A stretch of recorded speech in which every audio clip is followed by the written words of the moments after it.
Avocado has become one of the world's trendiest foods. As the poster child of millennial healthy eating, this superfood is now a mainstay for foodies everywhere. But have you noticed your avo on toast is costing more and more?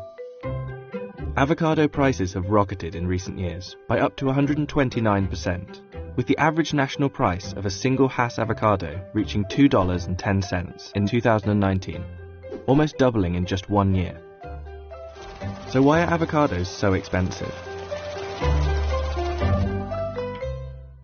Archaeologists in Peru have found domesticated avocado seeds buried with Incan mummies dating back to 750 BC. But it was the Aztecs in 500 BC who named it aguacatl, which translates to testicle. When Spanish conquistadors swept through Mexico and Central America in the 16th century, they renamed it aguacate. The farming of aguacate developed over the next few hundred years, predominantly in Central America and South America, but consumption of the alligator pear outside of these regions before the late 19th century was almost non-existent. The commercialization of aguacate began in the early 1900s, but was focused on branding avocados as a delicacy for the wealthy, like this advert in the New Yorker from 1920, which declared them as the aristocrat of salad fruit. But a selection of Californian growers realized that the hard-to-pronounce aguacate was off-putting for the mass market, so they formed the California Avocado Association. By the 1950s, production scale grew, and avocado prices fell to about 25 cents each. Popularity increased further with the wave of inter-American immigration in the 60s, as Latin Americans brought their love of avocados with them to the US. But as demand increased, supply had to keep up, and the true difficulties of yielding large-scale avocado crops began to show. Avocado orchards require an extraordinary amount of costly resources in order to flourish. There are multiple inputs that avocados require, whether it's water, fertilizer, pruning, pest control, the sunburn protection of trees. All those go into making your chances better of having a very good quality crop. When we decide to plant an avocado orchard, we'll plant trees that come from certified nurseries. We have to place our orders years in advance. On average, if we're producing 100,000 pounds per acre, that takes about 1 million gallons of water, so 100 gallons per pound. So it'd be about 50 gallons per 8-ounce fruit. But that's dependent on what Mother Nature will throw at you. You know, we have wind, we have intense sun. It's really hard for a grower to manage the unmanageable things that will affect a crop. The surge in popularity of avocados stalled during the fat-fighting frenzy of the 1980s, with an average of only £1 per capita being consumed in America by 1989. The decade's low-fat obsession drove consumers away from avocado because of its high-fat content, without really understanding the nutritional truth hidden within. When it comes to fat in food in general, people tend to get a little bit concerned because we often hear in the media that fat isn't good for us. But the type of fat that's in avocados is monounsaturated fat, which is actually often deemed healthy fat or heart-healthy fat. So while there is a lot of fat in avocados, it's actually quite good fat. Avocado started its meteoric comeback at the turn of the millennium, and it was helped by an unlikely political decision.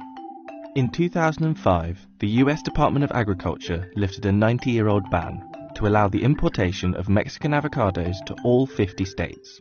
Initially, this decision angered Californian growers, who feared the move could slash local growers' sales by as much as 20%. What actually had transpired and took place was, as that Mexican supply became much more prevalent and available, retailers got behind marketing and selling avocados.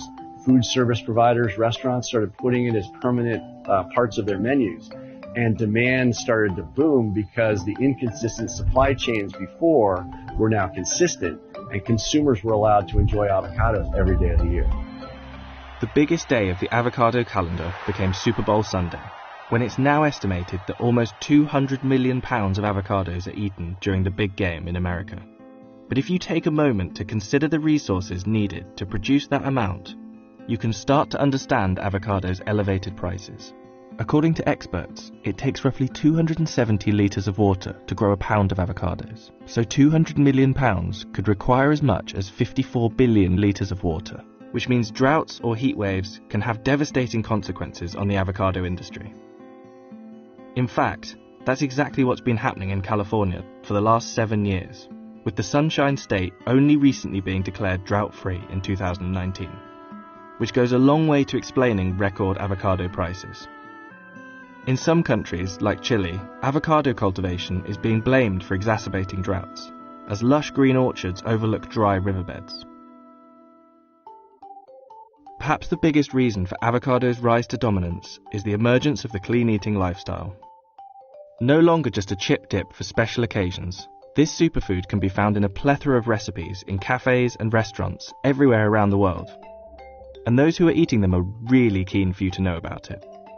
Just type #avocado into Instagram and you'll be hit with over 10 million search results. But is the glorification of avocado justified? There's quite a big hype around avocados, but it actually is quite justified when it comes to how nutrient dense this food is. There's not many foods that actually replicate it in terms of a nutritional profile. When it comes to calling something a superfood, I'm not really for that label. Avocados are definitely a good food to include in your diet, but like I said, you're not really missing out if you don't like them or if you can't eat them for any reason. Monounsaturated fats, we can find that in things like olive oil and olive, nuts and seeds, vitamins and minerals. We can find that in other green vegetables, so spinach and broccoli and things like that. So there's ways of getting those nutrients in without having avocado. All of this produce requires an astonishing amount of labour. Even once grown, pruned and picked, avocados need costly distribution methods in order to be delivered fresh and ripe to far-flung corners of the world. If you're living in Philadelphia, right, you want to buy a ripe avocado in Philadelphia. What they do is they ship green avocados from California to Philadelphia. They send them to the ripening center. They warm them up and get ethylene in them so they all ripen. And then when they're moved out to the retail stores, you're actually buying something that's almost ready to eat or ready to eat. Because if you were to buy a green avocado that's shipped straight from California to your market, you would have to ripen it yourself over 7 to 10 day period. And most consumers are a little more anxious for their avocado toast than waiting 10 days. With prices so high, the commodity of avocados has attracted a spate of thefts from orchards and delivery trucks worldwide. In New Zealand, armed night patrols and electric fences have been introduced after a grower in Northland had 70% of his orchard stolen. There's even further grim reading for avocado lovers. In Michoacan, where 80% of Mexico's avocados originate, cartels run a so-called blood avocado trade, violently enforcing a non-negotiable extortion fee from farmers based on the size of their land and the weight of their crop. Some restaurants have begun an avocado boycott as we all weigh up the ethics behind our eating habits. Experts suggest that water shortages could affect 5 billion people by 2050, and rainfall in the so-called drought belt, which includes Mexico and South America, is predicted to decline. But whilst evidence of environmental degradation is mounting, the avocado industry is still growing, along with consumer demand. In certain places, the sustainability of avocado production will become untenable.